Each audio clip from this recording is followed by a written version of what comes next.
Hello and welcome to episode 19 of the Clean Energy Show. I'm Brian Stockton. And I'm James Whittingham, fresh out of my pre-show shower. Brian, I plan on bringing a lot of clean energy to the show this week. How are you doing? I'm doing very well, pandemic aside. Yes, well, how is your pandemic going? We haven't talked about that for a couple of weeks. No, we haven't. I'm sure we talked about it last week. Well, it's a pandemic. We skipped over the riots and everything and acknowledged it only briefly, but there is a dark cloud over the world, which we will blow away.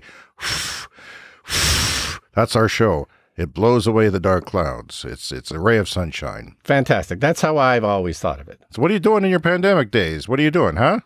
What are you doing to keep busy? Well, same thing. I go for walks in weird neighborhoods, and I'm, still running out of neighborhoods. You could go to bedroom communities. Yeah, that's true. I just found out there's a documentary about a guy, came out a couple of years ago, a guy who walked every block in New York City. Really? And they made a film about him. I bet he had big calves. Huge calves, I would think. And then there was another weird story in the paper today. And when I say paper, I mean the electronic paper, because I canceled my physical paper because that's news. Because they're no longer publishing on Mondays. So if you can't get a paper on Monday, what's the world coming to? But anyway, local news. There was a guy who was biking out in Regina Beach. There's a little hill in that community, like not very big. It's big enough. He went up and down it 426 times, something like that. Really? Yeah, so it was the equivalence of biking up Mount Everest. That sounds like something my eccentric brother would do. I have a brother who is 10 years older than me, and he was a road cyclist back in the day. The early 80s, I think, would be his heyday. Late 70s, and he, a competitive road cyclist, and he would go up and down that valley. Not at Regina Beach, but he would go up and down the hills, and just to get in shape. And of course, everyone just dreads going up at once. But the incline at Regina Beach is quite steep in some places there. Yeah. This is just the small hill in town. Like you start at the pier, and then you just go up the hill, and it's kind of steep, but it's not that long. He just did it 426 times. Yeah. Wow. All at once. When I went up that hill, I was impressed that I was in my first Prius a few years ago, and I was in EV mode because, the car was warmed up and everything, and I was amazed that even the wimpy little EV motor in the Prius would sort of have some oomph to it. You could just... Oh, yeah. It would have more oomph to it than it would a transmission in a piston car. Because it would take a while for you to translate your pedal movement into, ramping up the transmission to get the torque to go up the hill. Well, you could just tap it, and I was impressed with the Prius going up that hill. I remember that. Yeah, and of course, that's the advantage with electric cars. They're simpler and better. They've got a lot of torque. They don't need a transmission even. It's amazing. What else are you doing to keep entertained? I mean, you're not going anywhere. I went to a restaurant a couple weeks ago, Five Guys, and I put it out there on the line. And then I read a story in the Washington Post that said that people with my sort of health problems have a 1 in 5 chance of dying. Yeah, that's not good. With COVID. So I should be in a fucking bubble right now, with air being exchanged constantly through a filtration system or something. You risked your life for a burger, is what you're saying. Well, I did it for my kids. I wanted some normalcy for their lives, and they do enjoy going out, or they used to. Yeah, I think I would consider a restaurant that had a patio, maybe, but I'm not ready to go indoors yet. So have you gone shopping at all?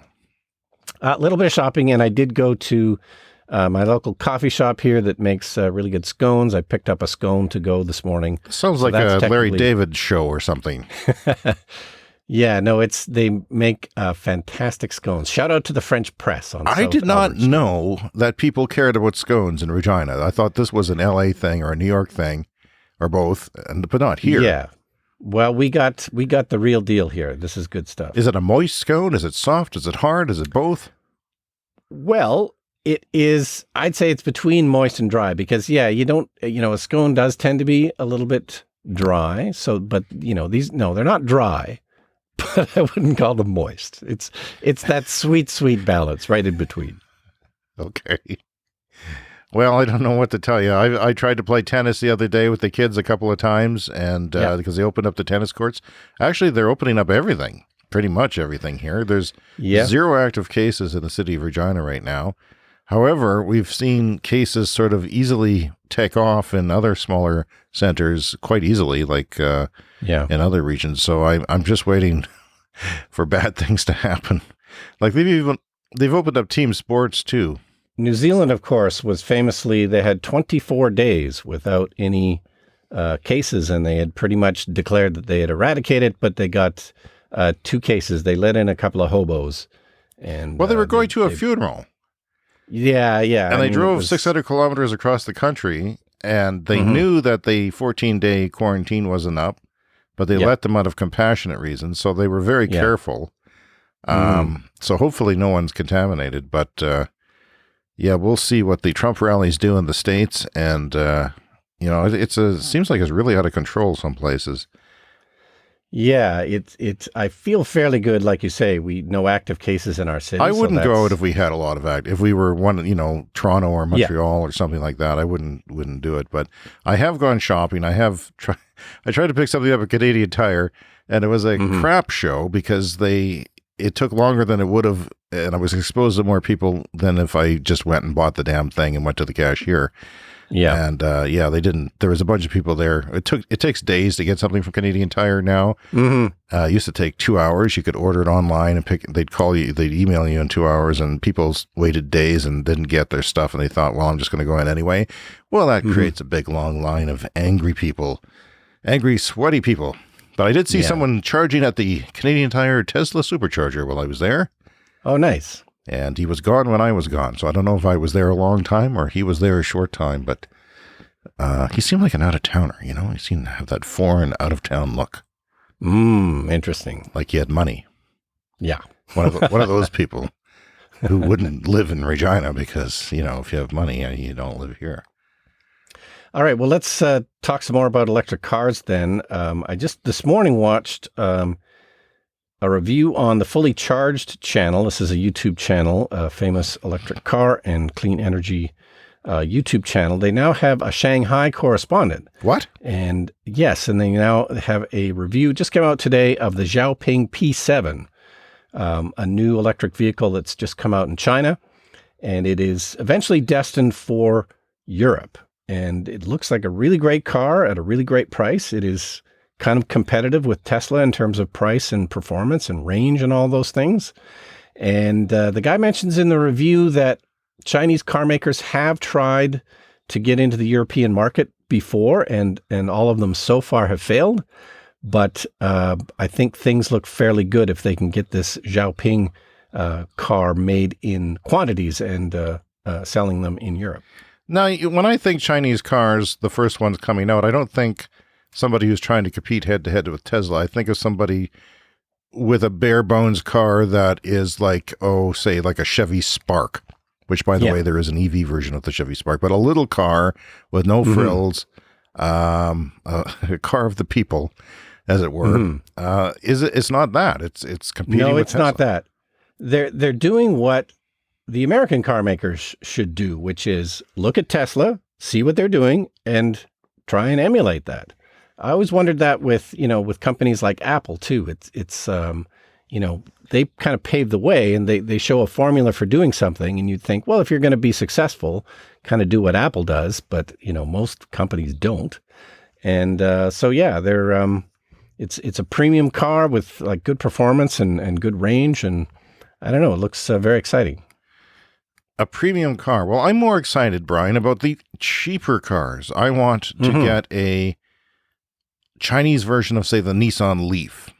A practical car that can do anything. It's got a hatch so you can store stuff in it. You can go down to the IKEA, grab something. You can, if you're lucky enough to have an IKEA, I think now of the food court. God bless it. And I want something that's going to get a lot of EVs on the road. And I said last week that I'm frustrated with the premium car talk. I'm sick of premium cars.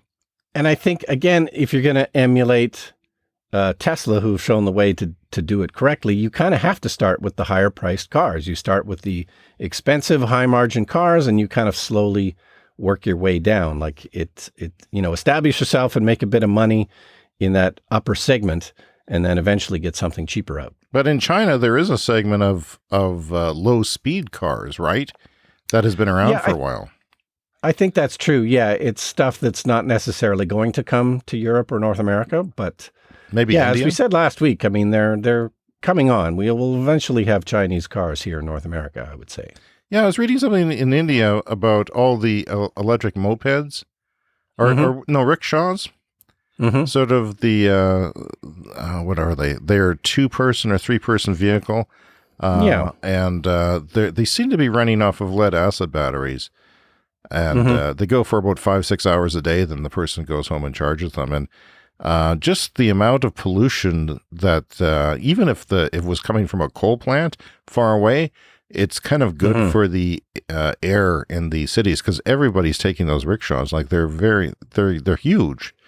There's a large percentage of people taking them. And if you're running a little lawnmower type engine in these suckers, they're going to put out a lot of pollution. They're going to be worse than a car, actually.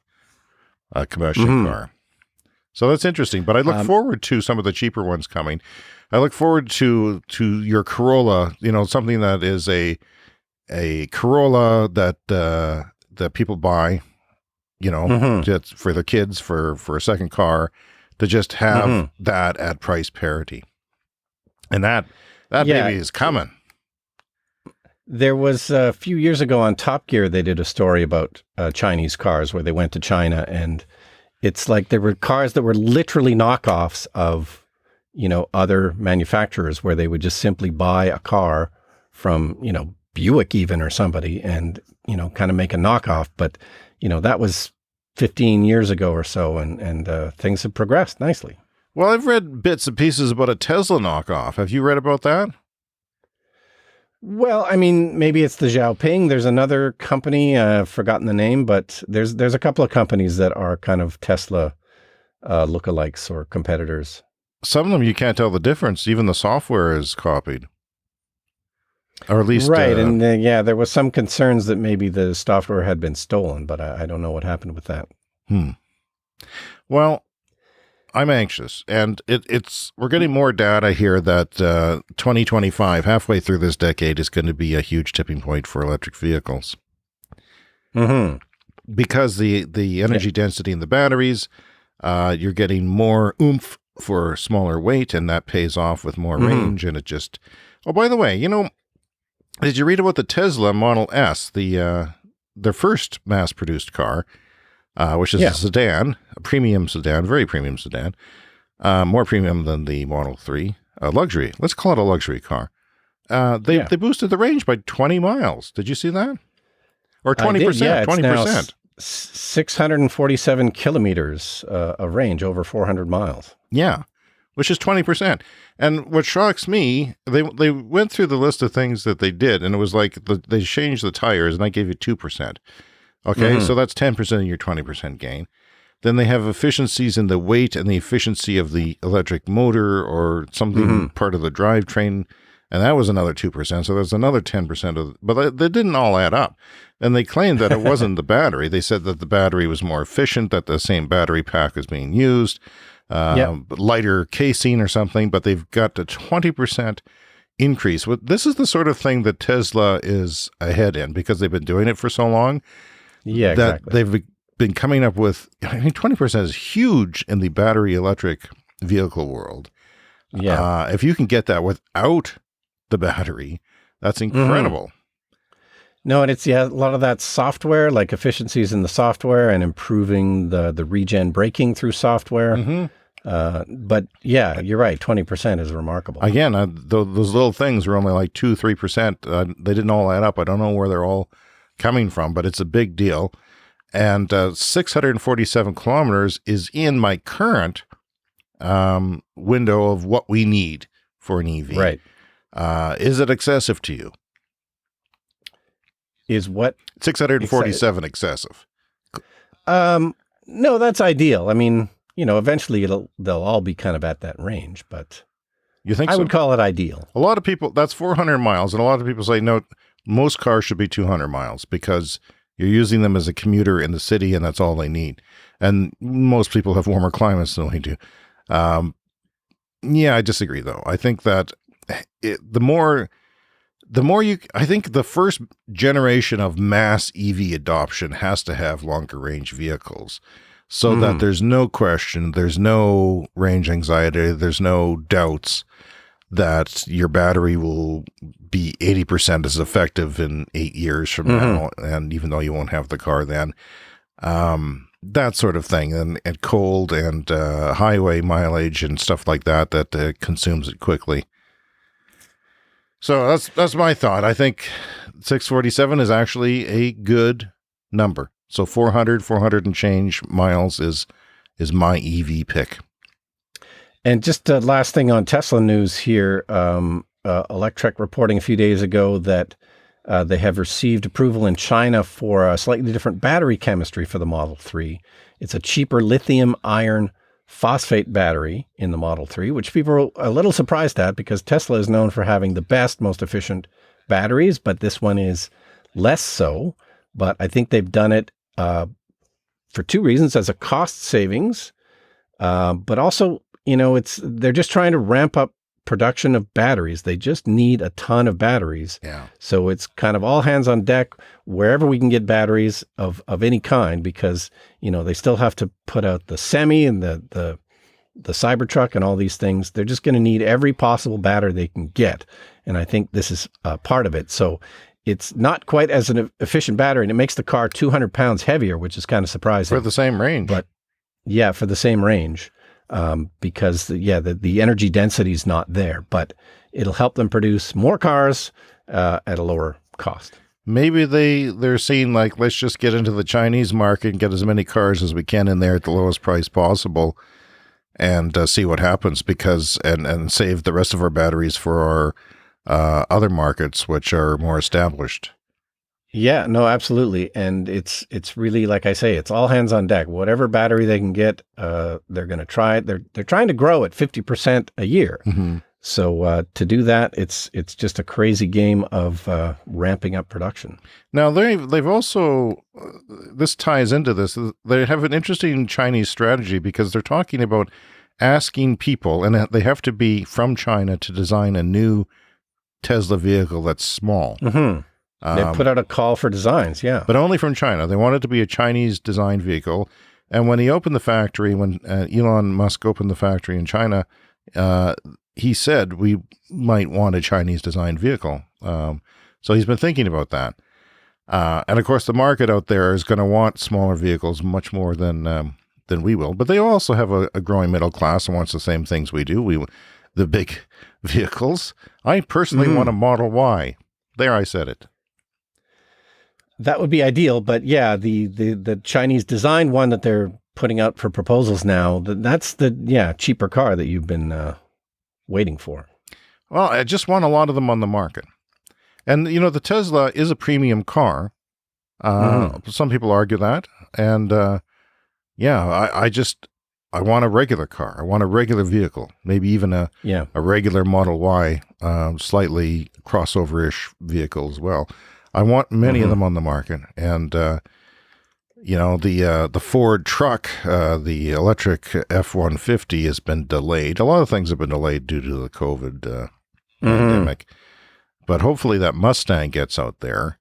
The Mustang, which is a crossover Mustang-styled Ford electric vehicle, which they claim they're going to make a crap load of them.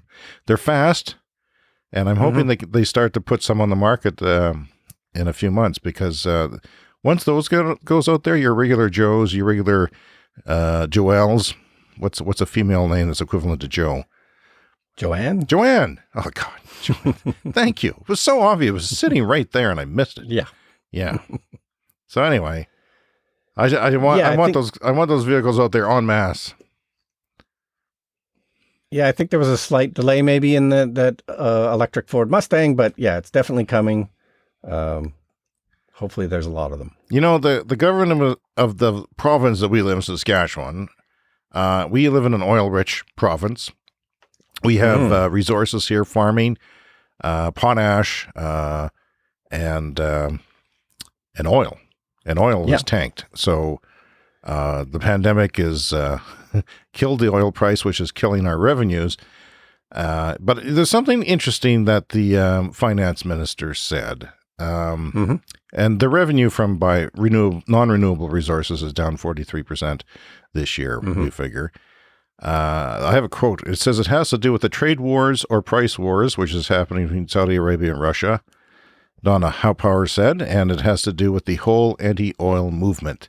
So this is interesting language, don't you think? I mean, that's really interesting language, yeah. She's starting to feel, this is a province that has been in denial, maybe even more than Alberta, about the coming changes they're going on in the world. And there is a massive push against oil. It's even in the news today, like banks are defunding oil, and they're getting sued by the oil industry. And there is a movement, and it's strong, and it's going to get stronger because the more young people who get into voting age, the more young people are going to want,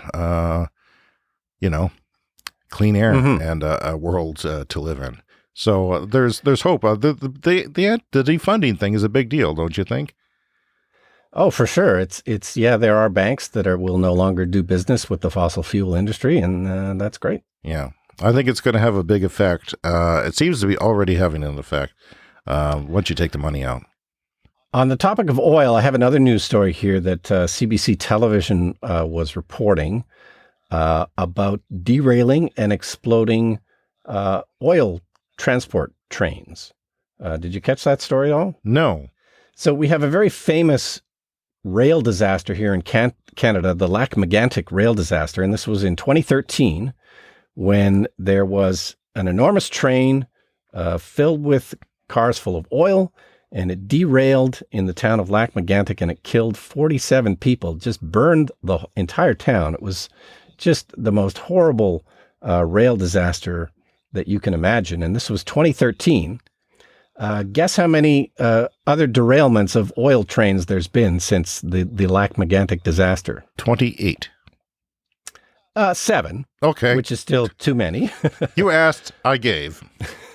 They also basically one per year. Oh, okay. So you would have assumed that this Lac-Mégantic disaster was so disastrous that they would be working to ensure that this wouldn't happen again. But no, it's happened 7 more times since then, just fortunately not in a town or a city like Lac-Mégantic. So we've had 2 of them here in Saskatchewan, and they were just a few kilometers apart on the same track. So they didn't learn. Not doing their job. There are inspectors that have been writing up all kinds of reports about how these rail lines need maintenance and they're not adequate, and they're pointing out, but for whatever reason, there's no enforcement, or the rail companies don't care and they don't fix the tracks.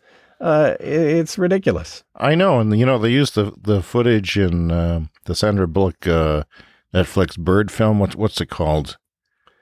Bird Box? Bird Box, yeah. They used the footage of that disaster. Of Lac-Mégantic? Yeah. Oh, my gosh. Because it was a deal. That seems inappropriate. It is inappropriate. I think they took it out. Yeah. It's very insensitive, considering so many people lost their lives to that. I live a kilometer away from a rail line that carries oil to the refinery, which is 2 kilometers plus away. So, yeah, I won't be the first to burn, but I will burn. And not looking forward to that day. So it's so archaic, Brian. This oil, this thing that we're burning things. I mean, come on. I've got an electric lawnmower now, battery-powered lawnmower, battery-powered bike. Me too, yeah. My kid's got a battery-powered scooter. And here we are. This brings me back to an early Nissan Leaf commercial that didn't get much attention. They played, I think, during the Super Bowl when the Nissan Leaf first came out, one of the first years. This is 10 years ago now. They had, you wouldn't have a coffee maker. They had somebody making coffee by pulling a ripcord and starting a piston engine and smoke coming out of the kitchen. And yeah, I remember that. That's how I feel. That didn't really have a big impact on people, but I mean, that's how I feel about, this is ridiculous. Why are we burning things? Why? Yeah, I agree. And that's why we have a podcast, so we can complain about it. Yes. We have a voice. We have a platform. And I'm standing on my platform right now, with a soapbox on top of the platform, so I'm a little bit higher than everybody else. Fantastic. So it's time, Brian, already for the rapid fire round. You mean the lightning round? Yeah, I meant the lightning round. Here we go. Lightning round on the Clean Energy Show. Lightning round. All right, Brian, this is the lightning round, an exciting new feature. And by the way, congratulations on 19 episodes, if I may. Yeah, that's not bad. Not bad at all. We're getting somewhere. This is the round where I throw some headlines at you and just see what your reaction is. And I don't have too many this week, but I'm going to throw a couple at you. So okay. Tesla is starting deliveries in Michigan, the home of the combustion engine, for the first time. They've been sort of iced out, if you may, of Michigan, and now they're starting the deliveries there. Do you think that'll have any effect at all? Well, not really. I mean, not any particular effect. Just as the background, so Tesla has a different model for selling cars. So the traditional car industry has a dealership model where the dealers are separate from the car companies. And that was part of an original sort of anti-monopoly kind of law, I think, from many years ago, where you couldn't own the dealerships as well as make the cars. So yeah, the whole system was set up under this dealership model.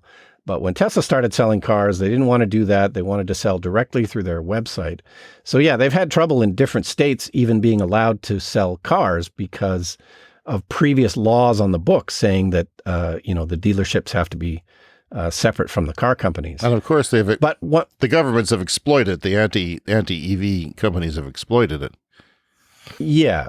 And of course, yeah, Michigan has been fighting it because, of course, that's the home of the traditional automakers. So, but one by one, they've had to fight lawsuits in different states. So I think they still are not authorized to sell in every state, but there's always ways around it where you can go pick up your car in a different state, et cetera. But they have now finally been legally allowed to sell cars in Michigan, which they were kind of doing already. So it's maybe not the biggest deal, but yeah, one by one, these things are falling. So now when the big combustion vehicle, the traditional auto companies, the CEOs, the executives, the vice presidents pull up to an Arby's, they'll see a Tesla beside them and it'll piss them off. Probably, yeah. And then everybody will care about the Tesla. And a lot of it really has to do with efficiency. I mean, I assume Tesla was thinking about this when they set up that model of selling through the website, because the other thing about the traditional structure is that the dealerships make their money on service and repairs. But with an electric car, you just don't have the same volume of service and repairs. So, Tesla was smart to set it up this way. You wouldn't want to set up a whole network of dealerships that are going to have to rely on service and repairs because it's just not going to be enough of them. So it's a whole new, more efficient model of doing business, which I think is necessary because it's just not that revenue stream that just doesn't exist anymore. And might I say that lightning round is much more appropriate than rapid fire, because lightning is electricity and rapid fire is, well, that's just guns killing people. We don't like that.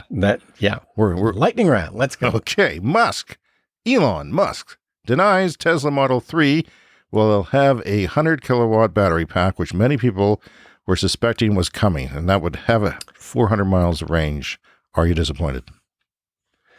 A little bit disappointed, but I don't know. I don't think it's that big a deal. It was, hackers sometimes go into the code and they can find reference to vehicles that haven't been released. So yeah, somebody found reference to a Model 3 with a 100 kilowatt battery pack, which is a car that hasn't been released. So the speculation is it's just there maybe as test mules, that maybe they have 100 kilowatt battery packs in Model 3s just to test their various new battery chemistries that they're working on. So it's probably something like that. So yeah, everyone got excited because it was a potential super long range Model 3, but Musk squashed that with a tweet and said, no, that's not coming. He squashes so many things with tweets, doesn't he? He's like the president of the United States, practically.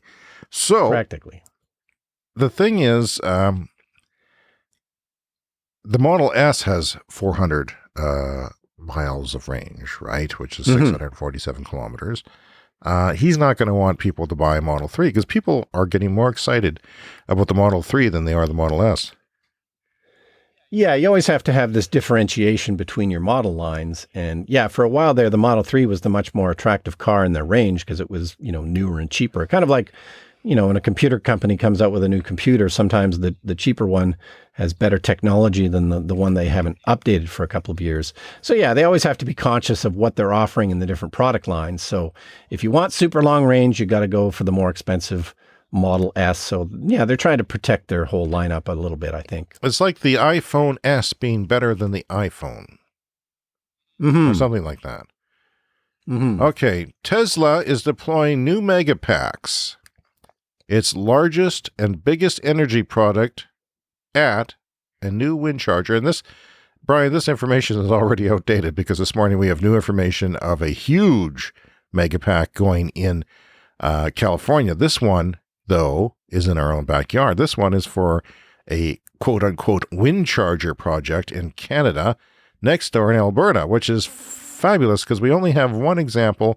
It's a small example, I think it's in New Brunswick, of a Megapack being used. We don't have any battery storage going on here. We watch the rest of the world doing it and are amazed at that.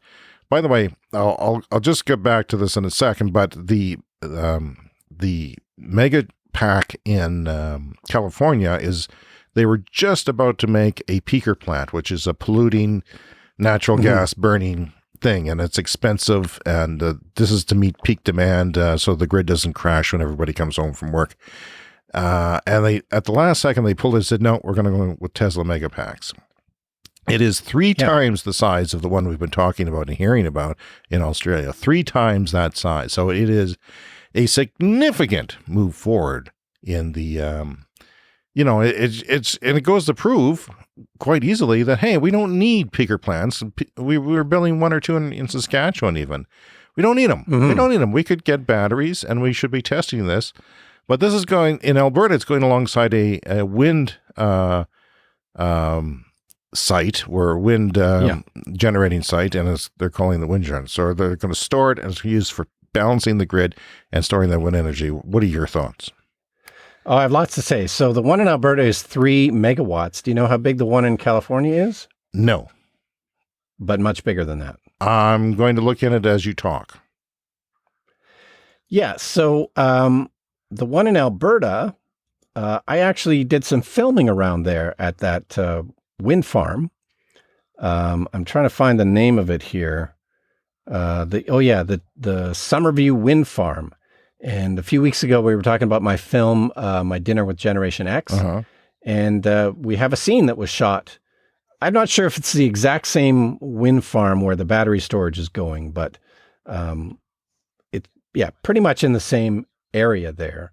So, and that was 10 years ago. And as we say in the film, in my film, My Dinner with Generation X, that 10 years ago, Alberta was really ahead of everybody with that wind farm. It was something that Alberta was doing that no one else was really doing. They were kind of ahead of the pack, which is kind of ironic because Alberta is oil country. And now we find 10 years later that they're ahead of the pack again by putting in this big 3 megawatt battery storage. So it's fantastic, and maybe it will lead to more here in Canada, hopefully. I hope so too, and I hope that it's proof of, people probably say the same things about that as they do electric cars. Oh, they won't work in our cold climate. So once that gets proven, and, one thing that I've read that is interesting is that people are getting a lot more confident in investing in clean energy, that there's no risk anymore. They know the risk is not there. So now that that element has been removed, people are throwing money into clean energy. I have an answer for you for the California one. The Australian one is 100 megawatts. That means it can throw out 100 megawatts at any given time, and it stores 129 megawatts hours. It is 3 times that. The California one is 300 megawatts. Yes, and I made a mistake with the Alberta one. It's actually 20 megawatts of storage. Okay, so that is 1/5 of Australia. And my math is not treating me well here.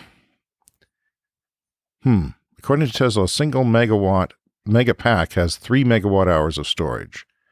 Okay, so that's one. Yeah. Is that like is that something that fits on like a container on the back of a truck, or a shipping container? Is that the size? I would say it's roughly the size of a semi-trailer truck thing. And they're calling that a Megapack. So the nice thing about those is that they're modular. They're easy to store and transport. They take up relatively little space because the inverters and everything are built into them or something like that, and the regulators, and it's all like a prepackaged unit, and you can put them in a fairly small footprint and stick them on a train, stick them on a truck. You can get them places quite easily. And I assume you could even move them around if you wanted to, repurpose something in a different place. No, and they're quite, as you say, simple. It's, kind of a matter. It's not exactly plug and play, but they're hoping that this one in Alberta is going to be turned on by the end of the month. Really? This is a fairly quick way. Again, it just comes down to battery availability. All these companies have to ramp up their battery production, but, once they do, this is the new oil for sure. So the system is 100 megawatt power. So you can put on 100 megawatts at any given time, which is the same as Australia, but it stores 400 megawatt hours of battery systems. So that's California. Yeah. And the one in Alberta is 10 megawatts of power with 20 megawatt hours of storage capacity. Okay. So that's still pretty impressive for for the first one there. Yeah, and this is absolutely what we should be doing here in Saskatchewan because we have tons of wind and tons of solar. We have the best solar resource in Canada, the most solar hours per day. So this is absolutely the way we should be going here. And they're gonna look at the price tag, and it's going to be less for one of these, and they're going to look at it and say, but it's unproven. But this is because we have, I have this argument. See, we have a Crown Corporation, and I'm for Crown Corporations because they're not for profit and they're efficient. But in this case, in our power utility, I think that private enterprise is going to be better because they have a bottom line. And once your green technologies are cheaper, which they are in many, many markets, maybe not here because we don't have the same solar capacity as somewhere south of us because it's not as steady year round. But still, I mean, when you have private companies competing against each other, they have to go with the green because it's cheaper. So I don't know. This is a controversial thought that I have, and it goes against my general political views. It what you said, a Crown Corporation for power generation for running the grid seemed to make a lot of sense because, it's not something you should be making a lot of profit on. I remember years ago in California, they had all those brownouts and blackouts, and it had to do with private power companies, messing with the grid and just trying to make a lot of money and not doing it well. So I thought, we're so lucky here that we just have this government entity that takes care of the grid. The grid runs well. And they could innovate. They could. They could save taxpayer money, but they're not as motivated to do that. They're living in the past, in the same is better than change type of world. Yeah, and they don't want to hear it. They don't want to hear it. They should be experimenting. They should have a small battery storage. They don't even have any solar. They're contracting out solar. But they don't have any solar at all. Somebody was saying you and I have more solar on our roofs than our entire utility in the province of Saskatchewan. Yeah, I think that was you that was saying that. But there's something coming. I think there's a 10 megawatt solar farm coming, but it's not. Yeah, well, that should have been online 10 years ago. It should have been tested. It should, or at least 5 years ago, something like that. And they should have battery storage. They should have battery storage right now. I don't care if it's small, but it'll prove itself. Because they're not going to be, whenever they get around to doing it 5 years from now, it's too late. In Alberta, they're doing this and it will prove itself in 2 years, maybe 1 year. And in Australia, they spent hundreds of millions of dollars on that. The damn thing paid for itself. It was bringing in a crap load of money because the Australian grid is messed up and it makes a big difference down there. But it quickly you can see how well something performs. And when Tesla gets their 1,000,000-mile battery, look out, because these batteries last, 10 years? The Megapacks, something like that. You switch that to 20 years, you got a whole nother spreadsheet in front of you. Yeah, for sure. And it's a deregulated energy market seems to spur innovation, and an expensive energy market spurs innovation. Like we've said before, I think that the electricity in Australia is quite expensive. It's way more than what we pay here. So they're just a little bit more anxious to get some better solutions there.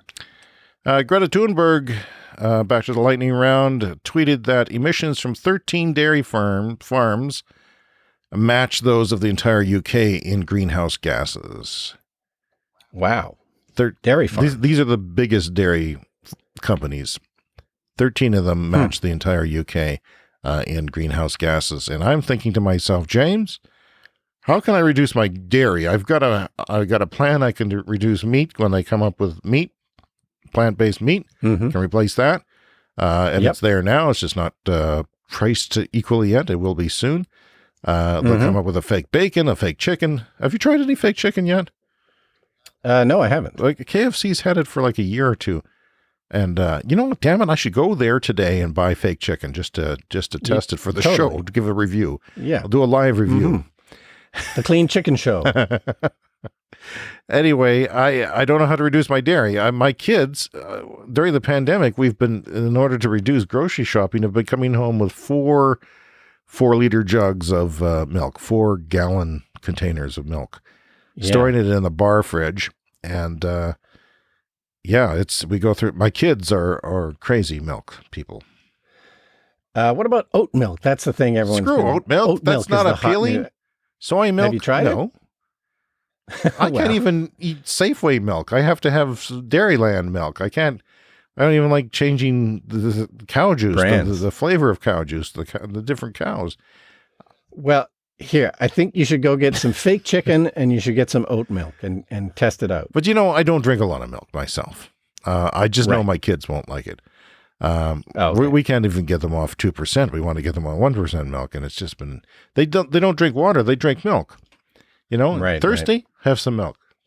That's the way they were raised. Good bones though. And finally, Brian Stockton. Yep.